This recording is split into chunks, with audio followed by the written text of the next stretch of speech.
Porque a gente vê que esse é o padrão do nosso Senhor, do nosso Cristo, né? Você vê que a todo instante os evangelhos vão falando que ele vai indo, ensinando e pregando, ele vai indo, ensinando e pregando. Então a gente está dando ênfase 1 hora de estudo bíblico, onde a gente está fazendo um estudo de um capítulo do Evangelho de Lucas, a gente está fazendo um às terças, um aos domingos, né? E logo após a gente separa um momento para oração, né? Porque cristão sem oração fica sem fôlego no caminho, né? O cristão precisa orar e a igreja reunida, ela precisa orar reunida, ela precisa orar juntos, né? Então, nesse momento, eu queria orar com os irmãos para a gente poder dar início ao estudo da palavra, amém? Querido Deus e Pai amado, nós te louvamos, Senhor. Nós te louvamos por tua maravilhosa presença, nós te louvamos por tua maravilhosa salvação, nós te louvamos por tua maravilhosa palavra, e nós estamos aqui diante do Senhor, Pai, gratos, felizes, com cansaço físico, mas dizendo que o Senhor é bom, nós estamos alegres no Senhor, tu és a nossa alegria, tu és o nosso porto seguro, tu és a nossa rocha viva, tu és a nossa viva esperança, e nós estamos aqui diante do Senhor, Pai, mais uma vez, lhe pedindo perdão, Senhor Deus, pelos nossos pecados, por nossos erros, pedindo a sua ajuda, que o Senhor, no poder do teu Santo Espírito, nos mostre cada vez mais tudo aquilo que nos afasta do Senhor, tudo aquilo ao qual nós fazemos e não agradamos o coração do Senhor porque é pecado, Senhor Deus. Enfim, Pai amado, nos ensina a amar o Senhor sobre todas as coisas, nos ensina a amar o nosso próximo como a nós mesmos, Senhor Deus. E, Senhor, nós te pedimos que o Senhor, no poder do teu Santo Espírito, e mais essa noite, nos revele a sua santa palavra. E, além da compreensão, que o Senhor possa nos capacitar a viver essa palavra, mas viver essa obediência e amor, sabe, Pai? Não como um fardo pesado, não como algo incômodo, Senhor Deus, mas que nós possamos seguir ao Senhor em amor e gratidão, que nós possamos ter amor à tua palavra, Senhor Deus, que nós possamos nos deleitar nela, Senhor Deus. Como o salmista falou, as tuas palavras, a tua palavra ela é mais doce do que o mel, Senhor Deus.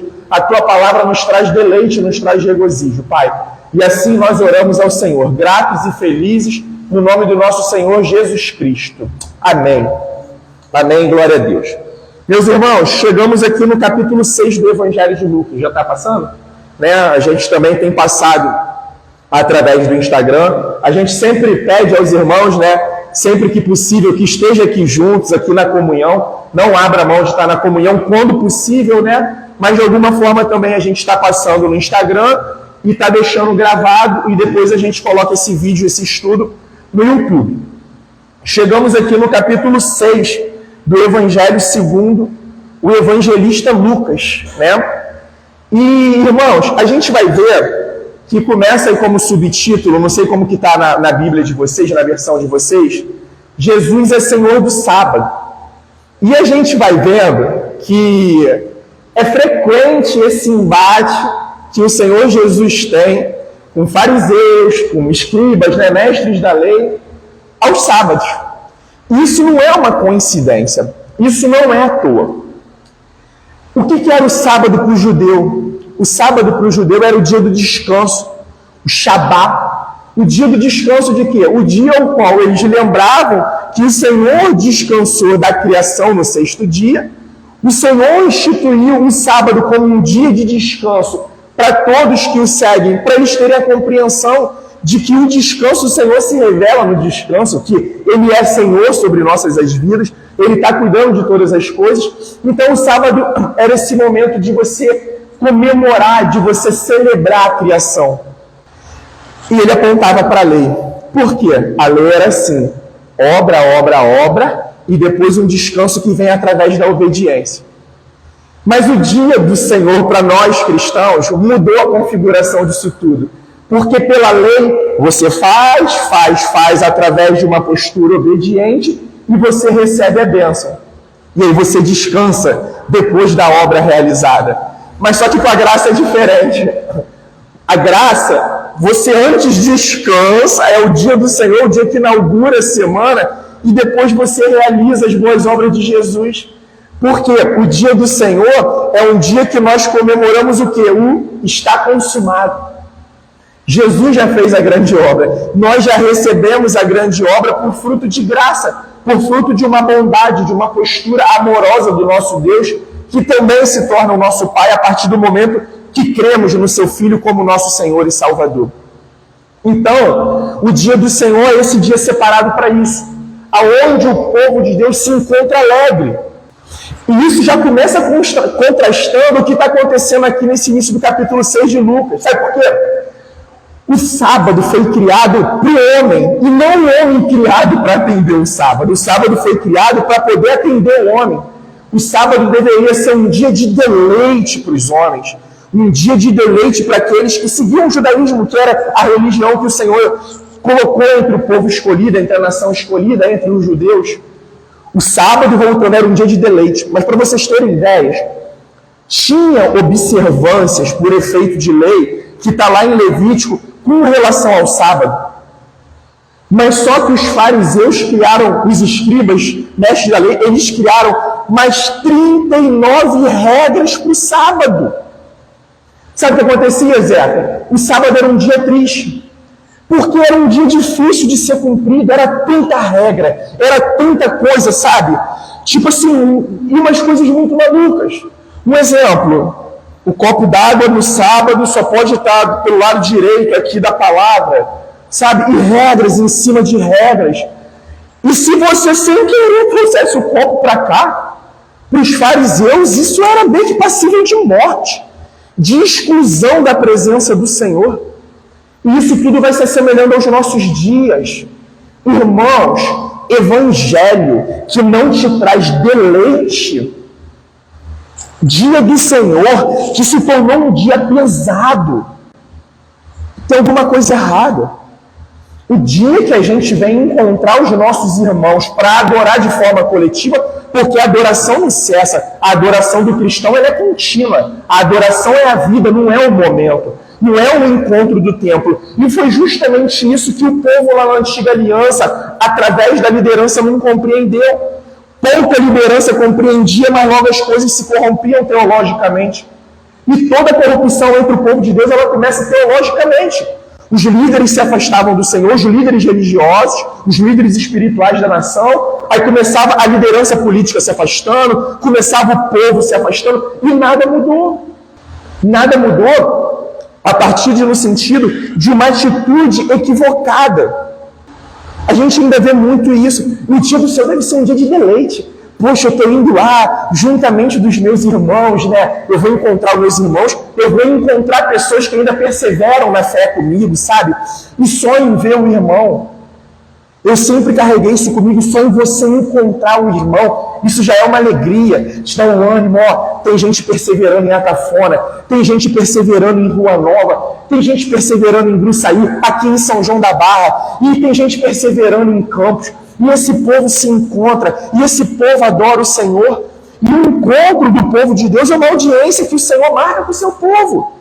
O Senhor está aqui, irmãos, conosco. E repetidamente a gente tem falado isso. Não é uma frase de efeito. É porque o Senhor vem para nos instruir na sua palavra, para poder nos amar, para poder, sabe, nos instruir, nos capacitar através do teu Santo Espírito que habita no cristão, que habita no crente em Cristo.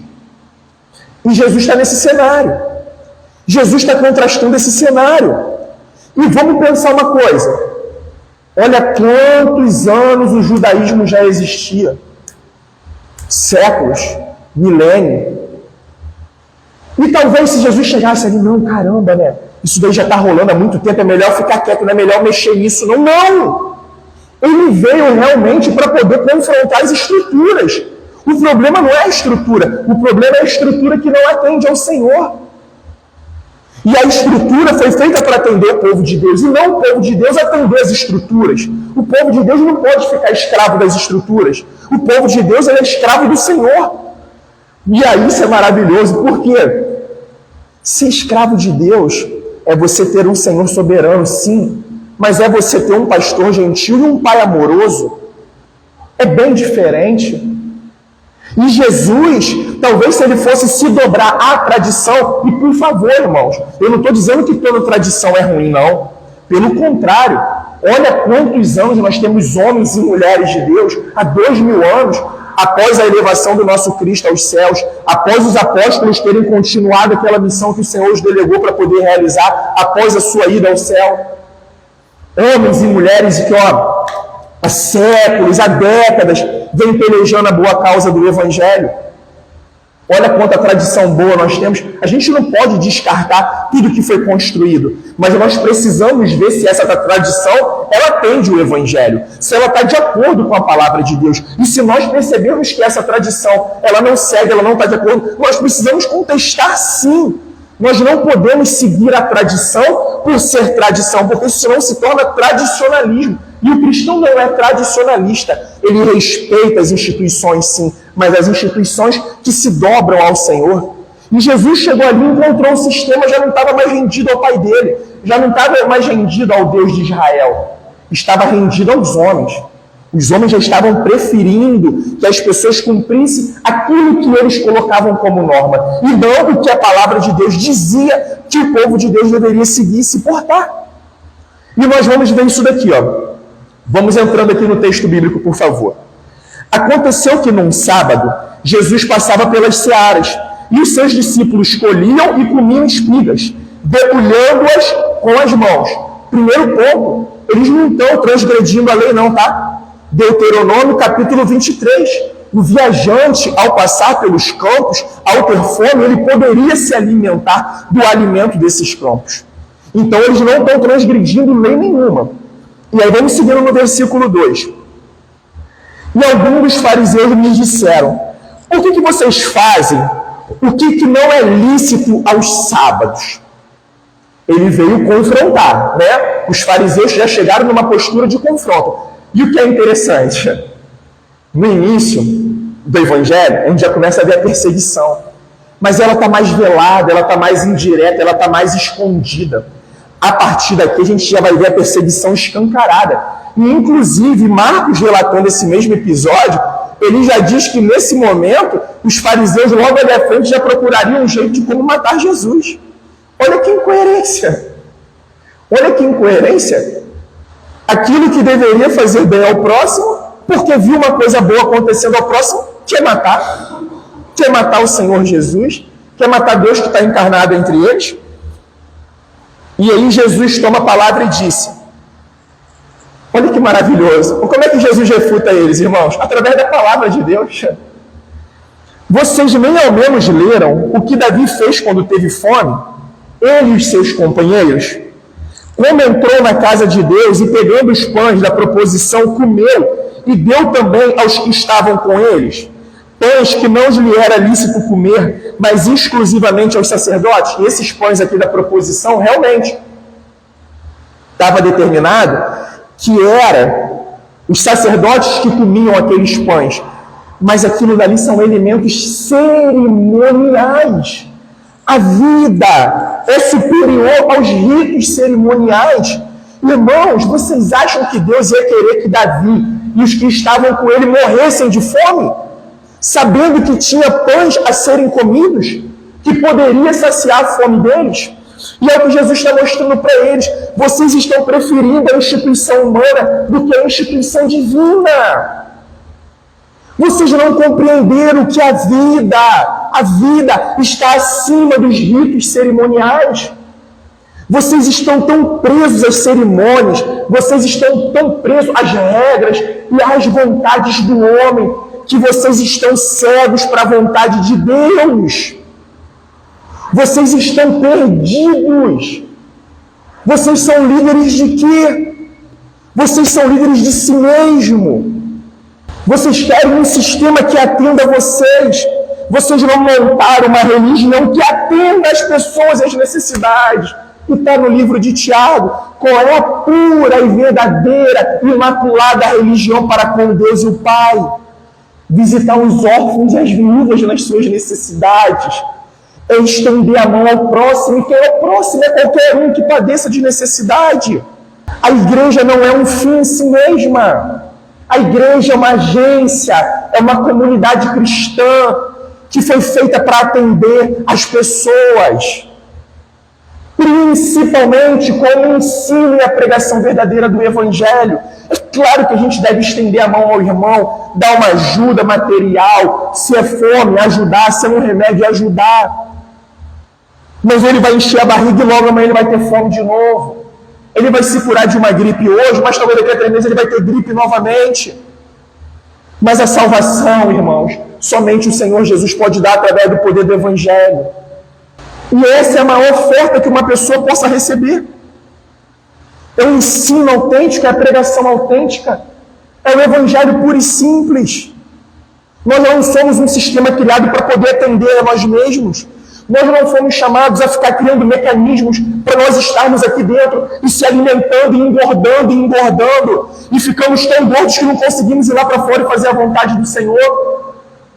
Me perdoe, a comparação é como se fosse uma obesidade mórbida espiritual. A pessoa fica ali, ó. O nosso chamado é lá. A verdadeira adoração é lá fora. O verdadeiro culto é lá fora. Então Jesus lhes disse: o Filho do Homem é Senhor do sábado. E sabe o que o Senhor está fazendo com eles? É Deus encarnado. Vocês estão tão presos às regras. E se vocês realmente conhecessem as Escrituras, vocês saberiam quem estava aqui entre vocês. E Jesus mais uma vez brada: o Filho do Homem é Senhor do sábado. E isso para o judeu, para o fariseu, principalmente para os mestres da lei, é uma afronta. Porque o sábado para eles era um dia de muita relevância, de muita importância. Mas voltando, eles estavam entendendo tudo errado, Léo. Sabe por quê? O sábado foi feito para servir ao homem, e não o homem servir ao sábado.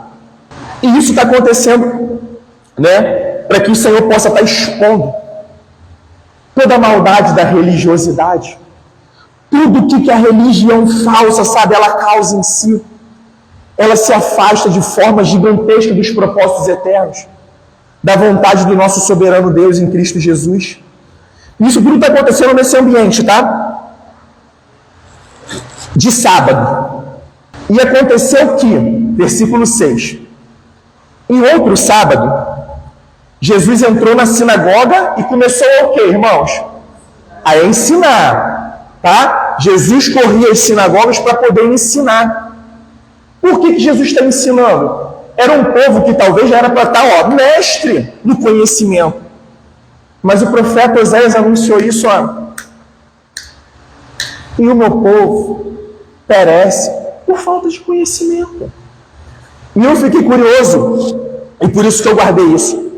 Eu fui estudar esse texto do profeta Oséias, a palavra conhecimento, a palavra hebraica que está lá no texto de Oséias, ela significa um conhecimento íntimo e caloroso de Deus.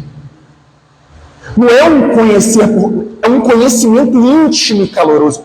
Essa palavra nos é dada para a gente poder conhecer e se aproximar, se relacionar, o adorar, o cultuar. E aí Jesus estava ali um homem que tinha a mão ressequida. Irmãos, vamos imaginar o seguinte: além de um problema físico, com certeza esse homem ele tinha um problema emocional, porque uma mão ressequida inabilitava ele a realizar trabalhos, né? Era uma mão com uma atrofia. Então, o fato dele não poder realizar trabalhos, você sabe, aquela sociedade naquela época, tudo era fruto de uma maldição específica, tudo era fruto de um pecado específico. Então eu imagino quanto que aquele homem devia ouvir: você está em maldição, você está em pecado. E quanto peso que aquilo devia gerar emocionalmente nele. E Jesus está se deparando com todo esse ambiente de puro legalismo religioso. Mas e o amor ao próximo? E o cuidado e o serviço com o próximo? E aquele Deus que desde o Gênesis, desde o Éden, desceu após o homem pecar, providenciou um escape, anunciou ali Jesus Cristo, que viria uma semente, um herdeiro da mulher, ao qual esmagaria a cabeça da serpente. O Senhor já tinha providenciado escape ao homem. A gente pega toda a narrativa bíblica, é Deus servindo aos homens, é Deus amando, é Deus vindo, é Deus cuidando, mas é um Deus que se ira com o pecado, porque é um Deus santo. O Senhor odeia, essa é a palavra que a Bíblia, o Senhor odeia o pecado. O Senhor odeia, porque o pecado é transgressão, é transgressão deliberada e muitas vezes voluntária. É se entregar voluntariamente àquilo que é afronta contra Deus. E o texto disse que tinha ali um homem que estava com a mão ressequida. E o que é interessante é que Lucas, por ser um médico, um historiador e um médico, ele observa que é a mão direita. O que talvez a grande parte da população ela é destra. Ela não é canhota. O que possivelmente, talvez, estatisticamente, poderia ser talvez a mão principal dele. O que traria ainda, vamos dizer assim, uma dificuldade dobrada a ele. Os escribas e fariseus observavam Jesus procurando ver se ele faria uma cura no sábado, a fim de acharem de que o acusavam. Naquela época, os fariseus tinham uma regra. Se for cura para a morte, pode fazer. Agora, se for uma cura que ao qual a pessoa não esteja em condição de morte, você não pode fazer. Jesus está restaurando a vida daquele homem. Jesus está restaurando as emoções daquele homem. Jesus está provando a fé daquele homem da mão ressequida, está oportunizando ele, está dando uma oportunidade de uma nova história. E a liderança está como ali? Segue em si mesma, observando Jesus, procurando para ver se tem alguma brecha para eles poderem ter do que acusar Jesus. E sabe, irmãos, em vez de se alegrarem com a obra de Deus se expandindo, eles ficam ressentidos em ver a obra de Deus acontecendo. Eles veem, talvez, Jesus como inimigo. Talvez não, né? Eles veem Jesus como inimigo. Que a gente sabe no que vai se desenrolar isso tudo, conforme a gente for aprofundando o estudo do Evangelho. E que é isso? Lembra Jesus? Não está nesse texto. Jesus andando com seus discípulos, aí chegam os discípulos. Ó, Senhor, tinha 2 lá que estavam expulsando o demônio em seu nome, eu falei para eles pararem de fazer aquilo. Jesus, não, porque quem comigo ajunta não espalha. Se eles estão fazendo essa obra em meu nome, deixe que eles continuem fazendo essa obra em meu nome. Paulo escrevendo a carta dele aos Gálatas, está tendo aquela confusão. Tem homens lá que estão pregando o verdadeiro evangelho, mas estão pregando por motivo de glória própria. E Paulo falou, deixa que eles preguem. Se eles estão pregando o evangelho, deixa que eles preguem. Agora, a intenção e a motivação, eles vão acertar conta com o Senhor. Agora, ainda que venha um anjo do céu e lhes pregue um evangelho diferente do que eu vos anunciei, que esse seja maldito. Ou que qualquer outra pessoa lhe anuncie um evangelho que seja maldito. Mas se são obras do Senhor expandindo, difundindo, nascendo, bênção, glória a Deus. Vamos nos alegrar com isso. Mas Jesus, conhecendo os pensamentos deles, disse ao homem da mão ressequida. E Jesus demonstrando que ele é o filho do homem. Porque Jesus, eles não falaram abertamente, mas Jesus sabia o que eles estavam pensando. Isso era uma oportunidade para eles se arrependerem. Porque era para eles pensarem, realmente, a gente está diante de alguém aqui que não é uma pessoa comum, não. Não é um simples homem, não.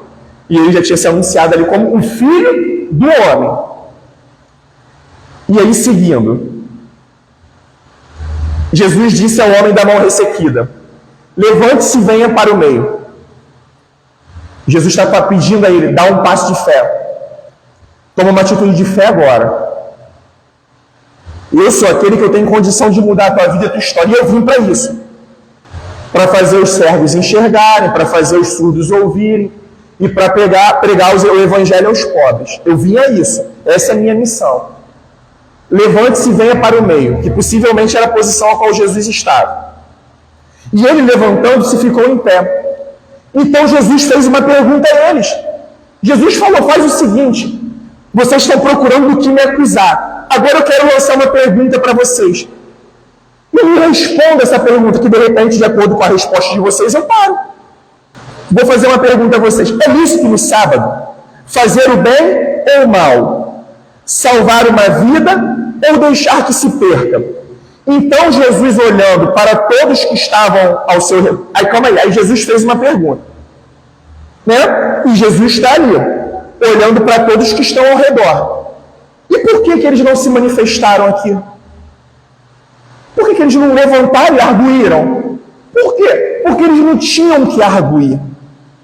Eles não tinham o que arguir.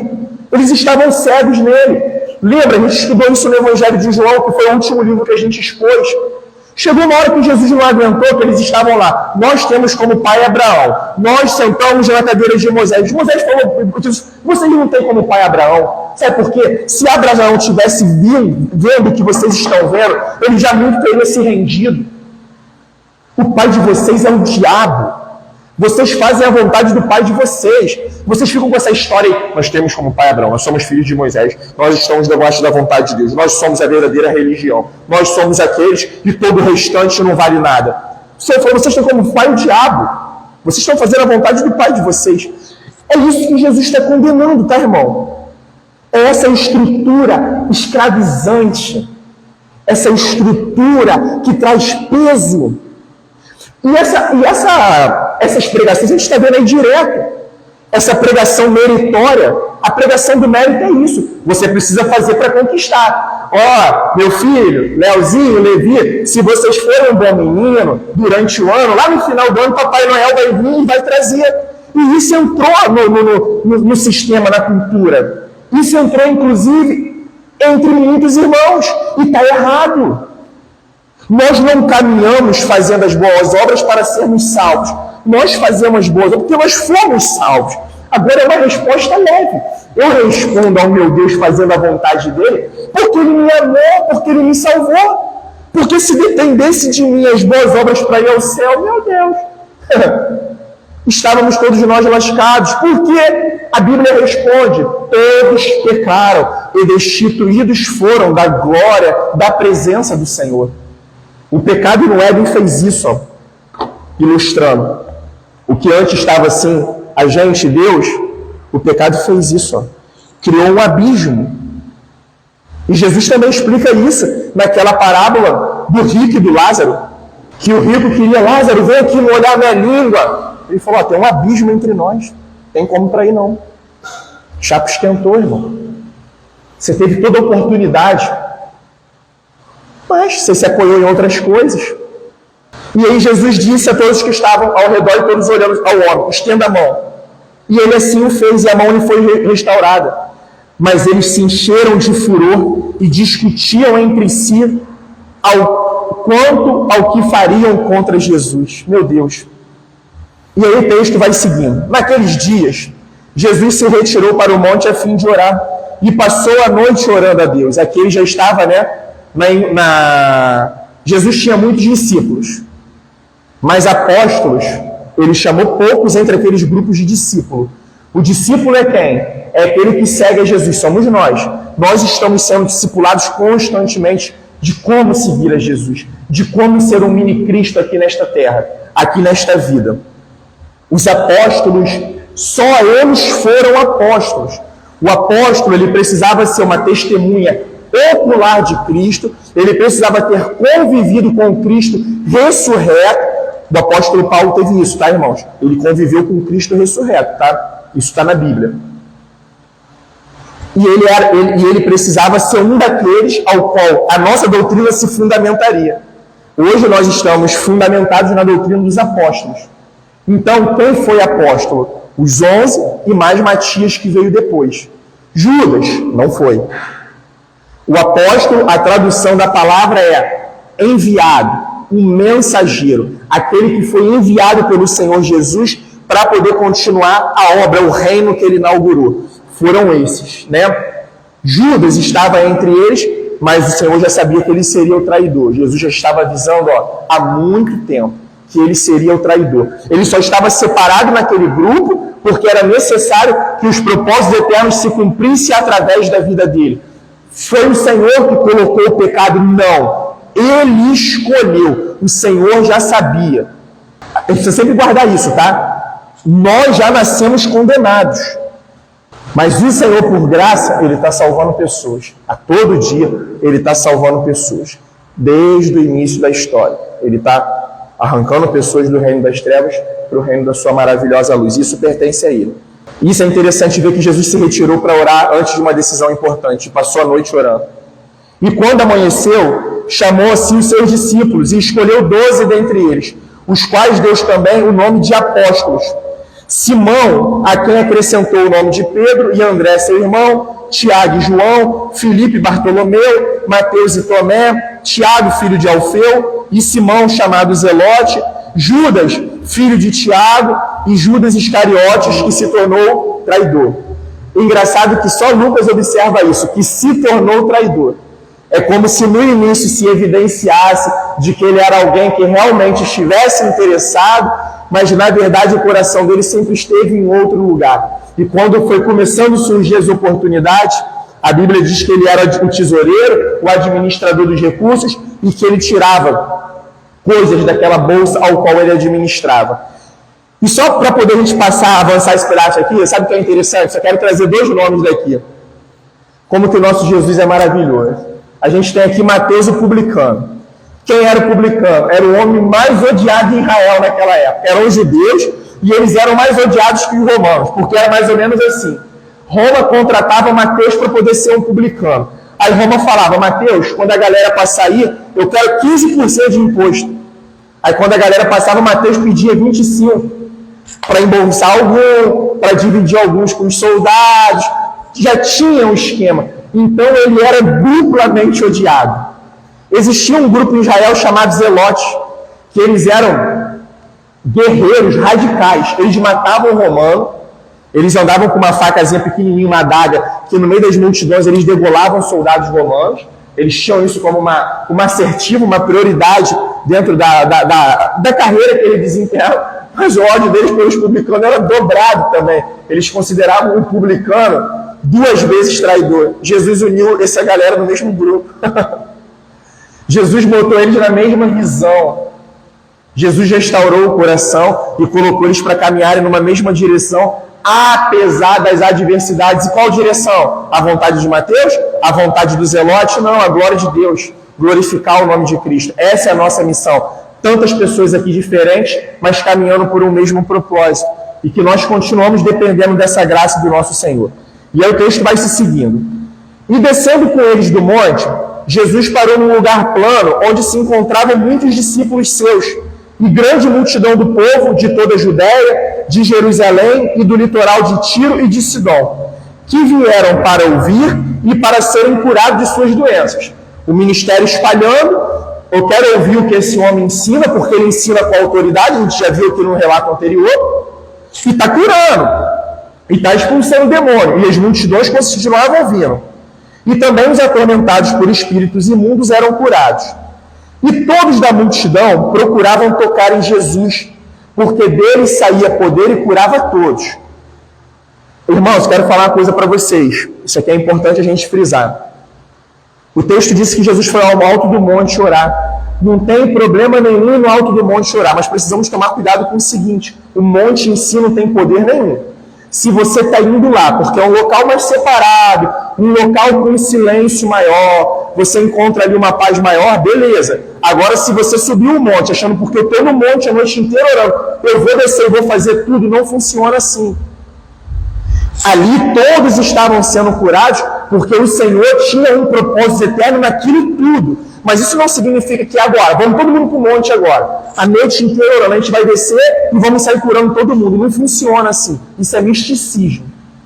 O Senhor vai fazer de acordo com a vontade dele, de acordo com os propósitos dele. Por mais que eu particularmente eu tenha fé, e eu creio demais, que o Senhor ainda cura cego, ainda faz paralítico andar, expulsa demônio, todas essas obras ele realiza. 20. E aí Jesus começa a anunciar um sermão para aquele povo que muita gente faz paralelo com o sermão do monte ou o sermão da montanha de Mateus. Mas lá tem 8 pontos e Lucas, ele tem 4 as quais Mateus não coloca.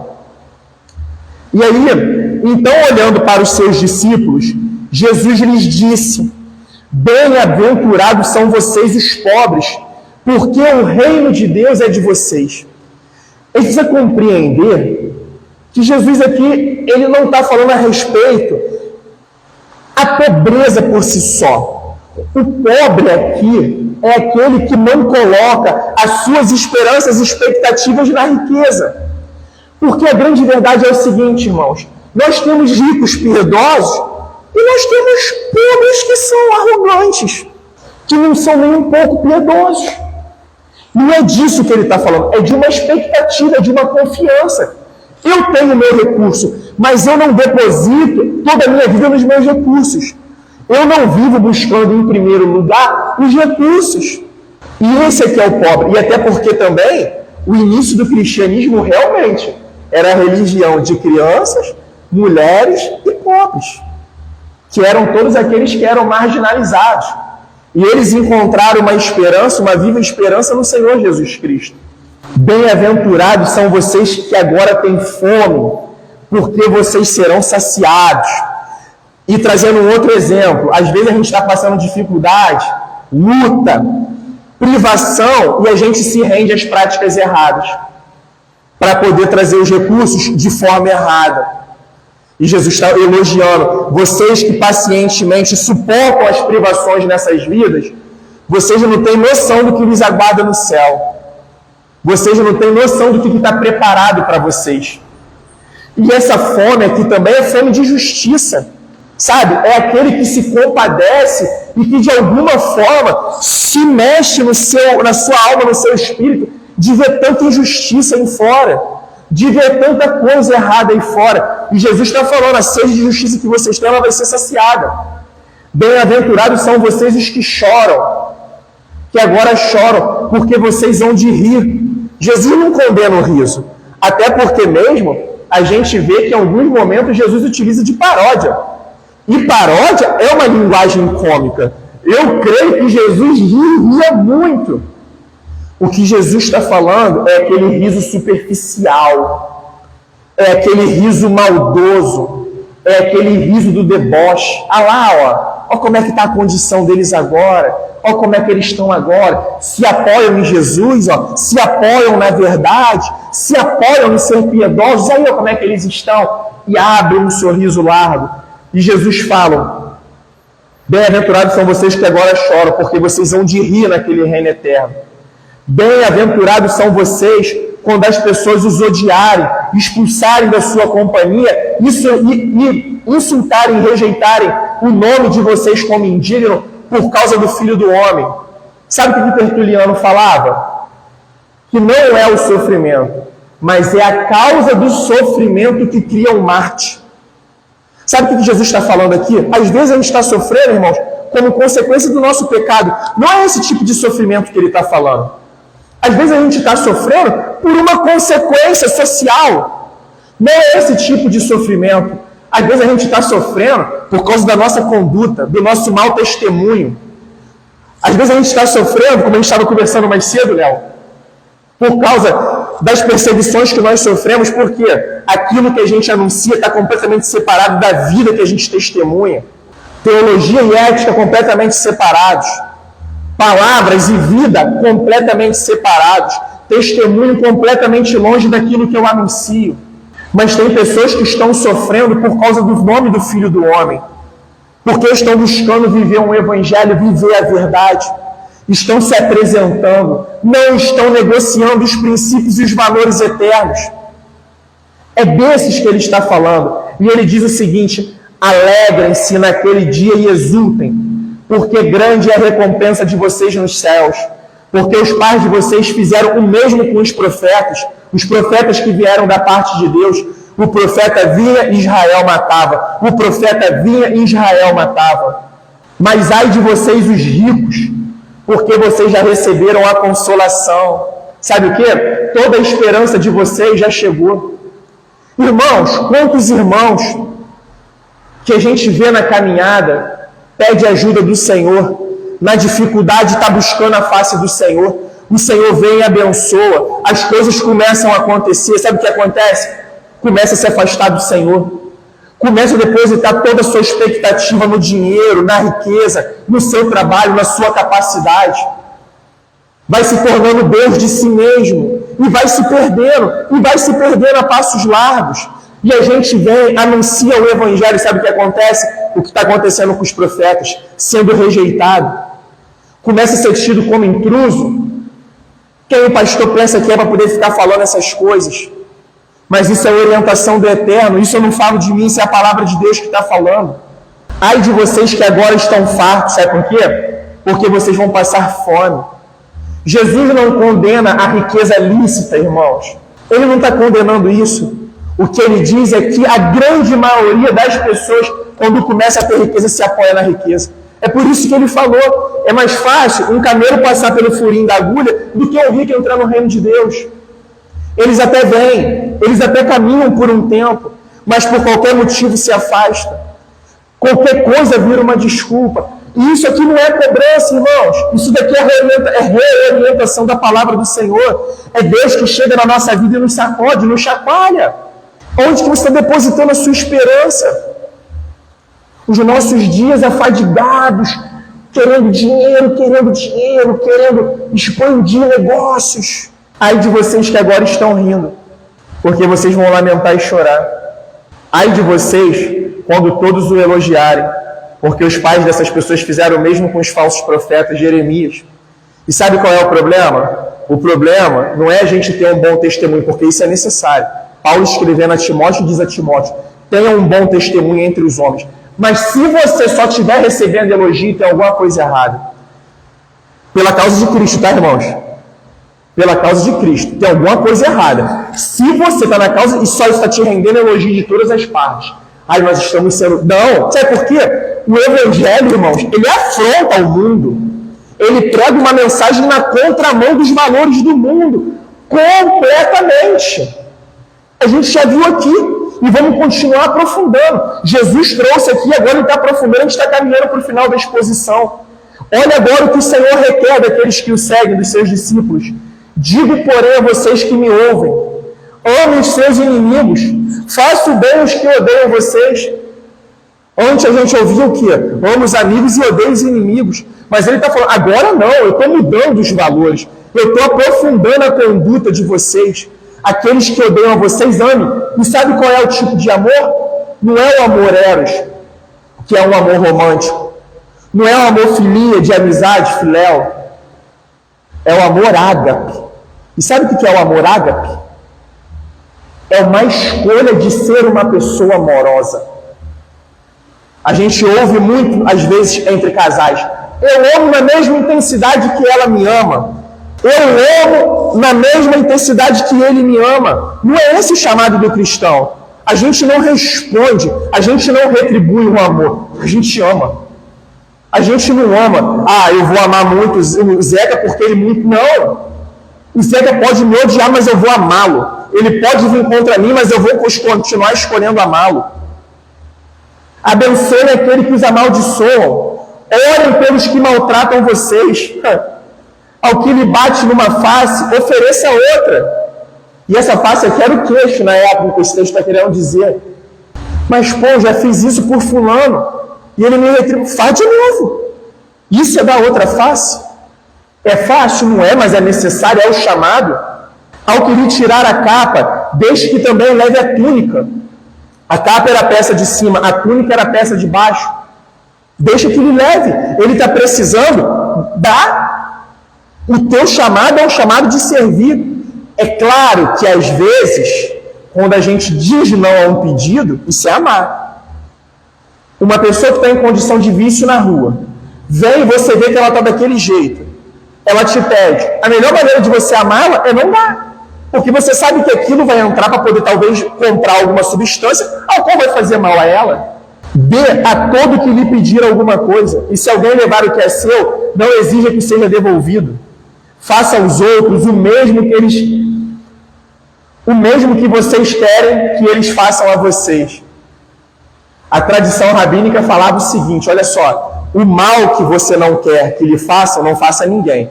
É como se fosse refrear o mal. Jesus não está chamando para refrear o mal. Jesus está chamando para praticar o bem continuamente. Ele mudou o entendimento, ele inverteu a lógica. Se vocês amam aqueles que os amam, que recompensa vocês têm nisso? Porque até o mundo faz isso, até os pecadores amam aqueles que o amam. Se fizerem o bem àqueles que lhes fazem bem, que recompensa vocês terão? Porque o mundo está fazendo isso, o ímpio, o pecador está fazendo isso. E se emprestam àqueles de quem esperam receber, que recompensa terão? Também os pecadores emprestam aos pecadores para receberem outro tanto. Ó, te dou 10 mil, me devolve 15. Eles estão fazendo isso. Vocês, porém, amem os seus inimigos, façam o bem e emprestem sem esperar nada em troca.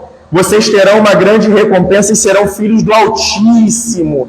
Tal pai, tal filho, irmãos. Se vocês fazendo isso, vocês vão estar sendo igual ao pai de vocês. Pois ele é bondoso até para os ingratos e maus. Sejam misericordiosos, como também é misericordioso o pai de vocês. O filho tem que ser igual ao pai. O filho tem que ser igual ao pai. Sedes vós perfeitos, assim como o vosso Pai Celestial é. Esse é o chamado. E aqui agora, a gente está caminhando para o final, e vamos entrar num texto aqui também, que é bem interessante a gente entender juntos. Aqui tem um subtítulo, o hábito de julgar os outros. Não julguem, e vocês não serão julgados. Não condenem, e vocês não serão condenados. Perdoem, e serão perdoados. Deem, e lhes será dado. Boa medida, prensada, sacudida e transbordante será dada a vocês. Porque com a medida com que tiverem medido, vocês serão medidos também. Jesus acabou de falar a respeito de como que deve ser o amor do cristão. E agora ele está entrando aqui na questão da condenação, sabe? Porque ele está contrastando isso com a atitude dos fariseus. Os fariseus vinham com sede de vingança. Os fariseus queriam julgar para poder impretar uma sentença. E Jesus está ressignificando o ato de julgar. Ele não está condenando o julgar, mas ele está falando para a gente rever as motivações pela qual nós julgaremos. Eu preciso julgar, é necessário julgar, mas esse é um julgamento de amor. Esse é um julgamento ao qual eu quero realmente que o meu próximo seja restabelecido, ao qual eu desejo que tudo vá bem a ele. É um julgamento ao qual eu vou buscar estender a mão a ele, ou não, eu quero julgar com sede de vingança. Eu quero julgar por julgar, sabe? Porque eu preciso retribuir o mal que ele me fez. É disso que Jesus está falando. E ele está falando na mesma proporção que vocês julgarem, com o mesmo peso que vocês julgarem, essa é a forma que o Pai de vocês que está no céu vai julgar vocês. Vocês estão sedentos de vingança, é dessa forma que o vingador vai vir contra vocês.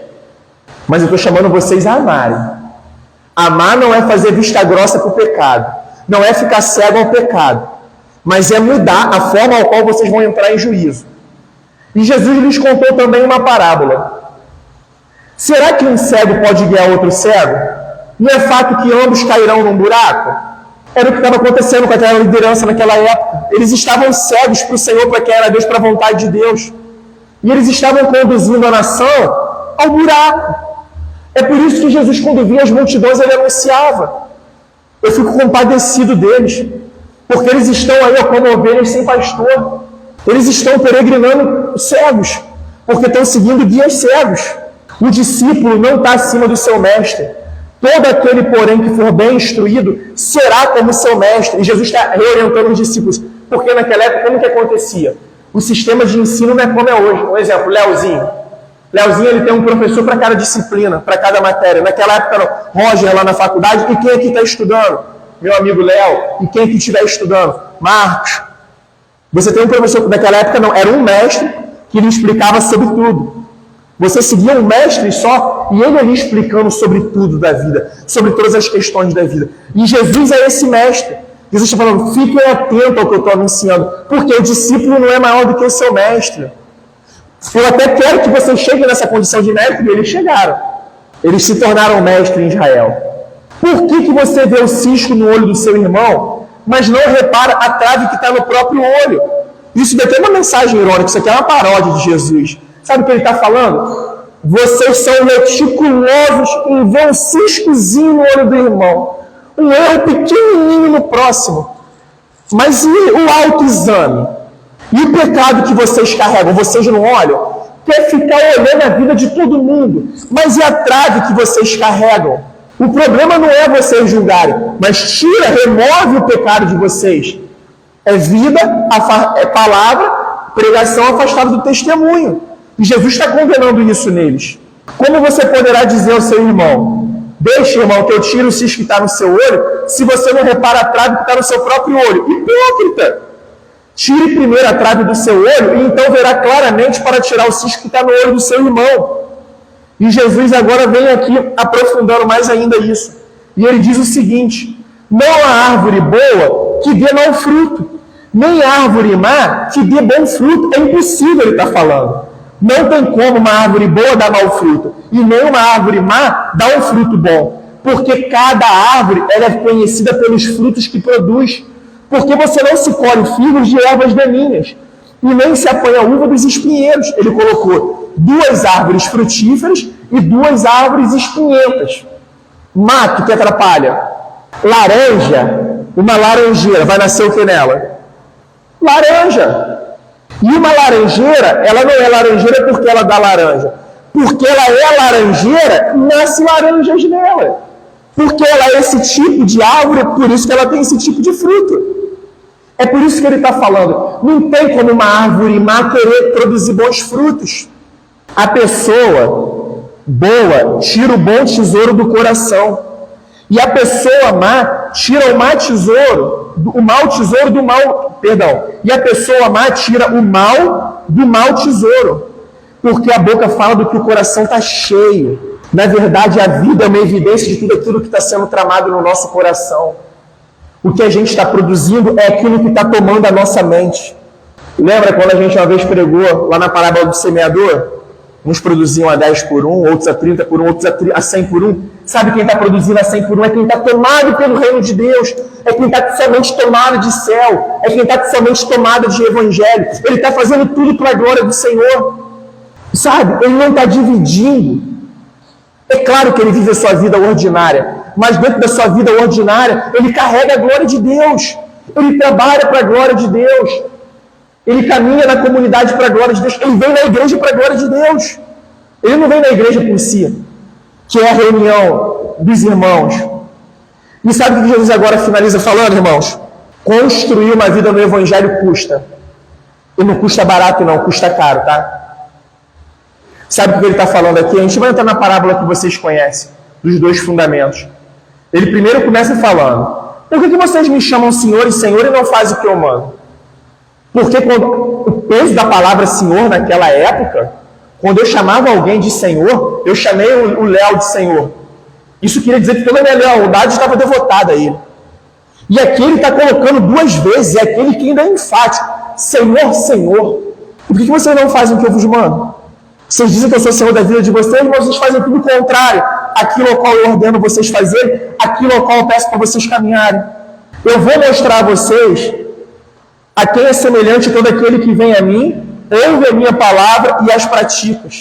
Sabe com quem que se parece? Esse é semelhante a um homem que, ao construir uma casa, ele cavou, ele abriu profunda vala, ele gastou tempo ali, sabe? Ele se dedicou a esse serviço e lançou o alicerce sobre a rocha. Ele não se contentou em ficar no raso, na areia. Ele foi cavando, até encontrar a Cristo. Quando ele encontrou a Cristo, ali ele edificou o alicerce. Ele não estava procurando uma placa de denominação. Ele não estava se apoiando em líderes e em pastores. Esse homem foi aquele que foi cavando fundo. É aquele que tinha vida de relacionamento com Deus na palavra, na oração. Se dedicava às coisas do Senhor. Colocava o reino de Deus e a sua justiça como prioridade. Cavou. Achou a rocha. Aqui eu vou afirmar o meu alicerce. E sabe o que aconteceu? Ele colocou o alicerce sobre a rocha. E aí, quando veio a enchente, as águas bateram contra aquela casa e nada puderam abalar. Sabe por quê? Porque ela foi fundamentada na rocha, ela foi fundamentada em Cristo, ela foi fundamentada no verdadeiro evangelho. Veio os sofrimentos do dia a dia, ele estava ali, firme em Cristo. No dia seguinte, no dia final, no juízo final, quando todas as obras serão provadas, a dele permaneceu inabalável, porque ele se apoiou em Cristo. Ele não se apoiou em outras coisas. Mas sabe, aquele que ouve e não pratica é semelhante a um homem que construiu uma casa sobre a terra e sem alicerces, foi ali e fundamentou de qualquer maneira, se apoiou em qualquer outra coisa, não quis encontrar a Cristo, não quis encontrar a rocha, talvez só estava ali por um deleite, para poder curar um momento, uma ferida passageira, mas não foi fundo. Tudo toma a mente dele, os negócios toma, o dinheiro toma, tudo, família toma, porque está apoiado aqui neste mundo, está acreditando que são as coisas deste mundo que vai sustentá-lo. Trabalhar é lícito, irmãos, mas trabalhar pode se tornar ilícito. Quando o meu trabalho vira o meu Deus. quando eu não ponho limites para o trabalho. O trabalho veio para nos servir. Nós não viemos para servir ao trabalho. O dinheiro veio para nos servir.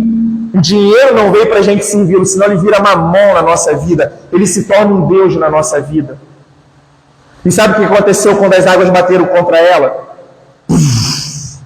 O texto é enfático, logo desabou. E aconteceu que foi grande a ruína daquela casa. E sabe qual é a pior ruína que essa casa pode experimentar, irmãos?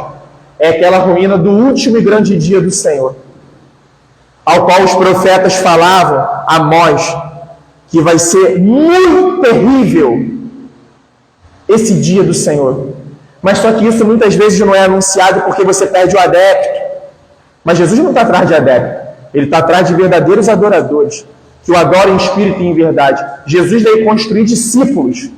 Irmãos, se esse trabalho a gente continuar perseverando, você que está aí, que vê agora, que vai ver depois, perseverar firme na rocha, esse é o nosso trabalho. Esse é o nosso trabalho. O evangelho é ali fora, irmão, é no dia a dia, é no ordinário, é no nosso cotidiano. Não é dentro das estruturas. Não é preso nas estruturas o tempo inteiro. E finalizando esse estudo de hoje, algo que eu estava meditando com o Senhor hoje à tarde, e estava dividindo aqui com meu irmão Léo, com minha irmã Jane, que são erros que a gente comete na nossa vida, sabe, irmãos? Muitas vezes eu era aquele, você que é crente de banco, você que é cristão de banco. Sabe por quê? A gente quer as pessoas presas o tempo inteiro nas estruturas, servindo as estruturas. Mas se você é um homem, uma mulher, uma criança, um jovem, um adolescente que honra o Senhor na sua família, você já está servindo a igreja. Se você é aquele que faz isso também, glorifica o nome de Deus na comunidade e na sociedade, você não é crente de banco, não. Você está servindo e fazendo a obra da igreja. Você está construindo e expandindo o reino de Deus. A gente vem aqui sim, para se encorajar, para se amar, para a gente estar junto, para a gente ter comunhão uns com os outros. Mas o que vai definir a nossa vida, é o quanto a gente está perseverando e firmes aqui na rocha. O Deus que escolheu se revelar, um Deus que está além da Bíblia, um Deus que é vivo, que é pessoal, que é Senhor sobre nossas vidas. Amém, meus irmãos? Louvado seja o nome do nosso Senhor. É isso, e que Ele continue nos capacitando.